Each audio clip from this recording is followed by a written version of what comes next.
नमस्कार, मैं विजय। इस समय देश में जातिगत जनगणना और राष्ट्रवाद का पूरा कलेवर एक अलग रूप दिखा रहा है। आपको बता दें कि जहां पहलगाम मामले के बाद से पूरी तरीके से देश राष्ट्रीय ओजस के साथ जुड़ गया है और यह कोशिश कर रहा है कि पहलगाम के अपराधियों को, आतंकियों को कड़ी से कड़ी सजा दी जाए। और लोग देश के प्रधानमंत्री मोदी जी से यह उम्मीद कर रहे हैं कि पाकिस्तान को नेस्तनाबूद करने की सारी कार्रवाई की जाए। लेकिन इन सब के बीच में बैठकों का दौर जारी रहा। प्रधानमंत्री घंटे दर घंटे कभी नौसेना, कभी थल सेना, कभी अपने सलाहकारों और सबके साथ बैठक में रहे।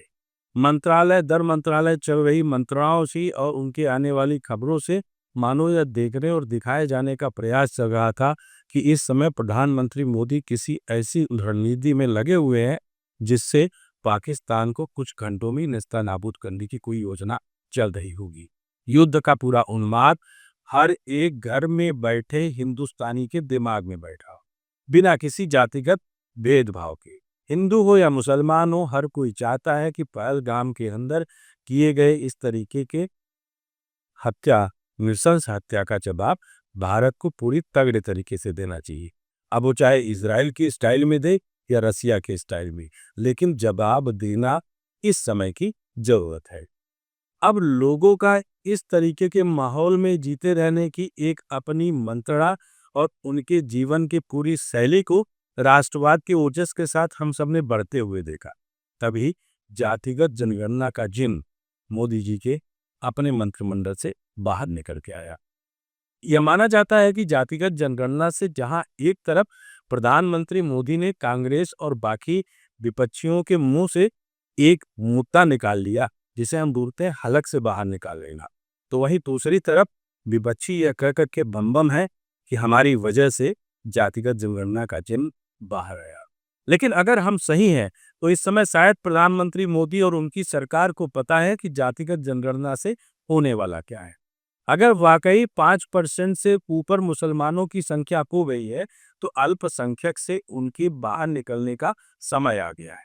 और अगर ऐसा हुआ तो शायद जो लोग आज क्रीमी लेयर के नीचे हैं वो सब क्रीमी लेयर के ऊपर आ जाएं, जो अल्पसंख्यक हैं वो बहुसंख्यक हो जाएं। और हो सकता है कि अगर जातिगत जनगणना का पूरा टुकड़े टुकड़े से जातियों का आकलन किया जाए तो महेश्वरी जी जैसे लोग 2% के नीचे आ जाए, वो भी जैन लोगों के साथ समुदाय में आ जाएं, तो अल्पसंख्यक की कैटेगरी में आ जाएं।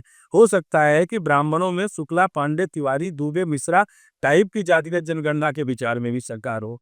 अगर ऐसा हुआ तो ब्राह्मणों में भी क्या अगड़ों पिछड़ों और इनकी बातचीत होगी, क्योंकि अब आर्थिक आजादी की बात तो कोई करे नहीं रहा है।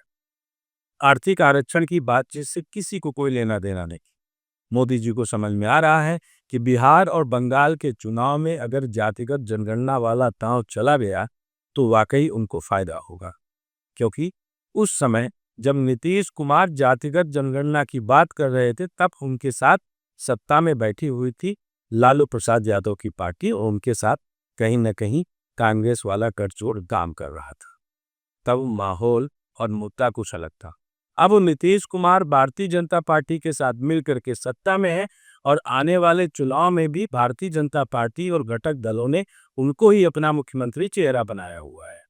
बजाते कि बिहार में अलग अलग तरीके की घटनाओं का, अलग अलग भ्रष्टाचार के आवाजों का सब कुछ बोलबाला है। यह सब हम नहीं, मीडिया की कटिंग और रिपोर्ट्स में आप देख, पढ़ और सुन सकते हैं।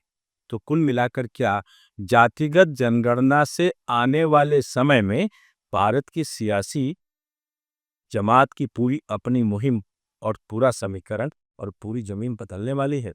अगर ऐसा हाँ, तो यकीन मानिए कि प्रधानमंत्री मोदी का राष्ट्रवाद और जातिवाद वाला जो मिला जुला दांव है वो भारतीय जनता पार्टी को कुछ अलग रास्ता जरूर देगा। और इसी के साथ जिस तरीके का माहौल बनाया जा रहा है, हो सकता है कि ममता के पश्चिम बंगाल में राष्ट्रपति शासन की गुंजाइश को तलाशती हुई सरकार इस बात के का भी प्रयोग करने से ना चूके कि जातिगत जनगणना के साथ साथ राष्ट्रपति शासन वाला भी प्रयोग आजमा लिया जाए। पहलगाम के मुद्दे पर जो कुछ भी कश्मीर में हुआ, हो सकता है कि सरकार उस मुद्दे पर बिगड़ती हुई कानून व्यवस्था और यह देखने दिखाने की जो पूरी कवायद चल रही है कि शांत कश्मीर जो कि कमाई करना शुरू कर रहा था, जहां पर्यटकों की संख्या और आंकड़े लगातार बढ़ रहे थे, वहां इस घटना के बाद पर्यटकों ने थोड़ा दूरी बना ली। हालांकि अब टीवी में देखने को मिल रहा है कि पर्यटक फिर से सुरक्षित महसूस करते हुए घूम रहे हैं।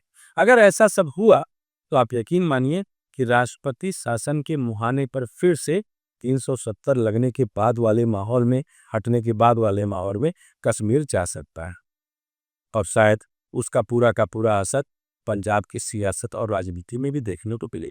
तो क्या पंजाब, कश्मीर और बंगाल राष्ट्रपति शासन की तरफ बढ़ रहे हैं? अगर हाँ, तो सोचिए देश में आने वाले समय में सियासत किस मोड़ पे जाएगी। नमस्कार।